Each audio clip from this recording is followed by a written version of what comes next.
நீங்க Google Pay use பண்ணிட்டு இருந்தாலும் சரி, ஃபோன்பே யூஸ் பண்ணிட்டு இருந்தாலும் சரி, இல்ல லைஃப்ல மோஸ்ட்டா வந்து நீங்க யுபிஐ டிரான்சாக்ஷன் தான் பண்ணிட்டு இருக்கீங்க அப்படின்னா, அவங்க எல்லாத்துக்குமே மிகப்பெரிய ஆப்பு காத்துட்டு இருக்குது.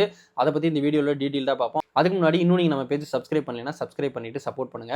இனி நம்ம பண்ண போற ஒவ்வொரு யுபிஐ டிரான்சாக்ஷனுமே நம்ம கிட்ட இருந்து அமௌண்ட் வந்து சார்ஜஸ் பண்ண போறாங்க. சார்ஜஸ் எவ்வளவு பெர்சன்டேஜ்னு பார்த்தீங்கன்னா 0.25% இருந்து 0.4% வரைக்கும் நமக்கு வந்து யூஸ் பண்ணக்கூடிய அமௌண்ட்ட பொறுத்து. அது மட்டும் இல்லாம நீங்க ரூ. 2000 மேல பண்ற ஒவ்வொரு யுபிஐ டிரான்சாக்ஷனுமே நம்ம கிட்ட இருந்து அமௌண்ட் இனிமேல் சார்ஜஸ் பண்ண போறாங்க. இது நாளைக்கே நடைமுறைக்கு வருமான்னு கேட்டா அப்படி கிடையாது. இனி அப்கமிங்ல வந்து வரப்போகுது. இந்தியன் எக்கனாமி நம்மளுடைய பண பரிவர்த்தனையை விட நம்மளுடைய யுபிஐ டிரான்சாக்ஷன்ல தான் வந்து அதிகமா நடக்குது. ஏன்னு கேட்டீங்கன்னா, நம்ம ஒரு கடைக்கு போறோம் அப்படின்னா, நம்ம அங்க பணத்தை யூஸ் பண்றதை விட நம்ம யுபிஐ டிரான்சாக்ஷன் தான் வந்து அதிகமா யூஸ் பண்றோம். அப்படி இருக்கிறப்ப இந்த விஷயம் வந்து நல்லதுதான். இனிமேல் ஒவ்வொருத்தருமே வந்து கையில பணம் வச்சுக்குவாங்க. பணத்தை வந்து நம்ம எண்ணி எண்ணி செலவு பண்ணும்போது தான் பணத்துடைய மதிப்பும் நமக்கு தெரியும்.